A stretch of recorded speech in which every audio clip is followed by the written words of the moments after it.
Jangan ekstrim bahwa hamba Tuhan tidak boleh terima gaji atau dibiarkan menjadi hedonis. Renungan harian 27 November dari buku This Day in Baptist History 2 dengan judul Janganlah Memberangus Mulut Lembu.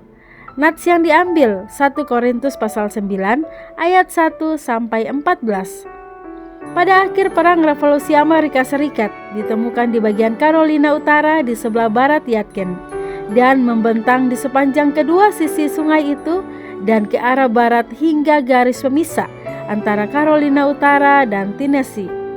Tinggal sekelompok orang yang tidak menentu, penuh gejolak, kasar, dan seringkali galak. Mereka tercerai-berai akibat pergulatan sengit antara kaum patriot dan kaum loyalis. Peternakan dan rumah mereka telah dirusak dan disia-siakan oleh para penjelajah dan kelompok penyerbu dari kedua angkatan bersenjata yang pada tahun-tahun terakhir perang terus-menerus datang dan lewat.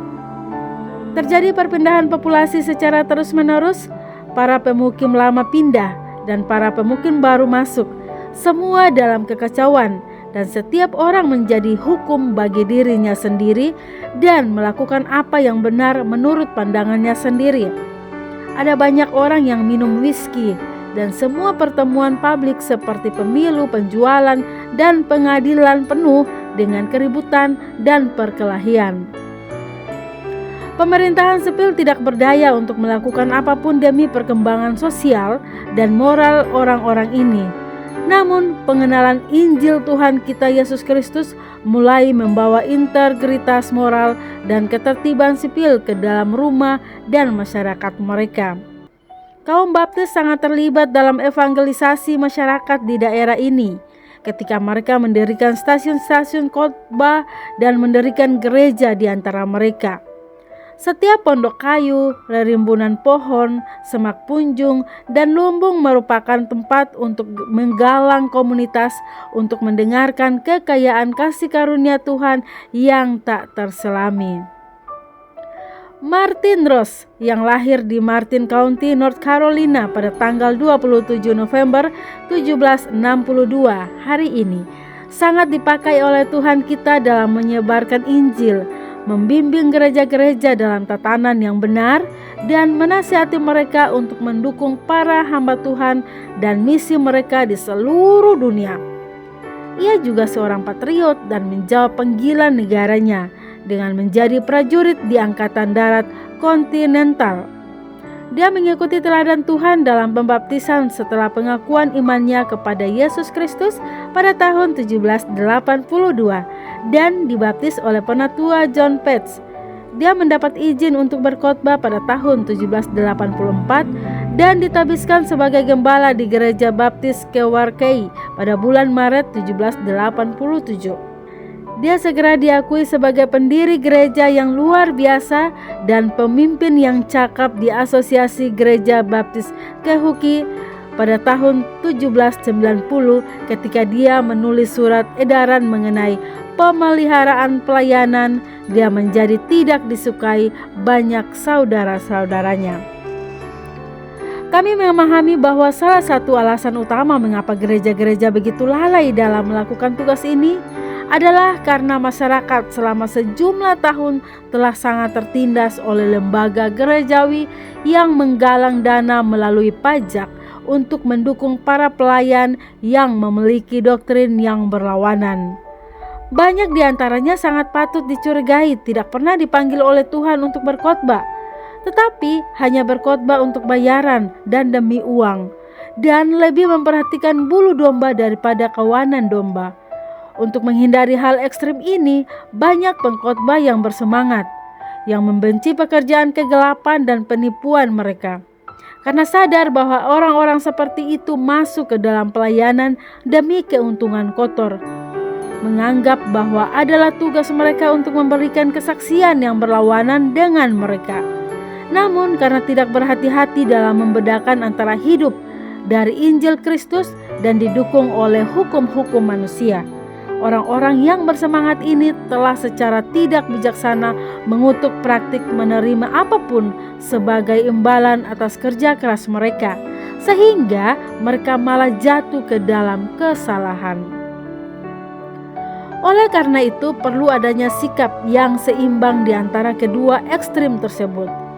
Untuk menjaga agar tidak terjadi kesalahan di kedua sisi, saudara-saudara yang terkasih, kita perlu menjadikan kitab suci sebagai aturan iman dan perbuatan kita. Bahwa para pelayan mempunyai hak ilahi atas nafkah dari umat adalah jelas. Dari tulisan dan khotbahnya, banyak yang mengikuti ajarannya. Namun, ada juga yang berpendapat bahwa mereka yang menerima dukungan finansial adalah mereka yang berkhotbah demi keuntungan kotor. Hal ini menjadi bagian dari perpecahan di antara kaum baptis yang berpuncak pada perselisihan mengenai penginjilan dunia dan dukungan para misionaris. Ross juga berada di garis depan kontroversi ini. Pada pertemuan asosiasi di Kapel Konoho Lock di Martin County pada bulan Oktober 1803, dia mengemukakan pertanyaannya yang terkenal mengenai misi. Bukankah asosiasi Kehuki dengan semua teman-temannya yang banyak dan terhormat dipanggil dalam rencana Allah dengan cara tertentu untuk melangkah maju mendukung semangat misionaris yang dihidupkan kembali secara ajaib oleh Tuhan yang Maha Besar di antara berbagai denominasi orang-orang baik di berbagai belahan dunia? Tidak diragukan lagi, dia telah mencoba beberapa surat dari Inggris menggambarkan aktivitas misionaris di India dan karya Carey, Powell, Fountain, dan Thomas. Selain itu, gelombang antusiasme misionaris juga melanda asosiasi-asosiasi baptis tertentu di Amerika Serikat. Martin Ross telah terjangkit oleh semangat misionaris. Dia tidak memulai gerakan ini di Amerika, namun mendapat kehormatan untuk memimpin saudara-saudaranya di North Carolina untuk sadar akan kewajiban mereka untuk mewartakan Injil kepada mereka yang belum pernah mendengarnya. Pertanyaannya telah menjadi seruan pertama bagi kaum baptis Carolina Utara untuk melakukan pekerjaan misi. Tujuannya adalah untuk menginjil orang-orang kafir di seluruh dunia. Dan pertanyaannya menimbulkan kontroversi dan akhirnya perpecahan. Setelah itu, istilah misionaris dan anti-misionaris menjadi julukan yang mencirikan mereka yang mengikuti dan mereka yang menolak mengikuti Martin Ross. Segera Baptis Philanthropic Society dimulai sebagai pekerjaan misionaris terorganisir pertama di kalangan Baptis Carolina Utara. Konvensi ini tumbuh dan berkembang di bawah kepemimpinan Martin Ross yang cakap dan tak kenal lelah, dan berlanjut selama 25 tahun ketika menjadi konvensi negara bagian Baptis di Carolina Utara. Kita berterima kasih kepada Tuhan bukan hanya atas para pendiri gereja yang merintis jalan dengan Injil Yesus Kristus, namun juga bagi mereka yang menyebarkan perlunya gereja-gereja yang dirintis tersebut untuk memenuhi mandat Tuhan kita Yesus Kristus untuk memberitakan Injil kepada setiap makhluk di seluruh dunia dan memuridkan setiap kelompok etnis. Renungan tambahan Dr. Swanto Liau. Poin pertama, sesudah selesai Perang Revolusi, yaitu Perang Kemerdekaan Amerika Serikat, keadaan negara yang baru dalam keadaan porak-poranda. Di satu sisi ada banyak kekacauan sosial, namun justru juga adalah bagaikan tanah yang subur untuk pemberitaan Injil. Kita ingat jelas COVID-19 melanda dunia. Ada orang yang sampai berdoa di tengah jalan, dan banyak orang bergerak mencari Tuhan atau mencari keselamatan. Ketika orang takut mati dan terlebih takut masuk neraka, maka hatinya siap untuk ditaburi firman Tuhan.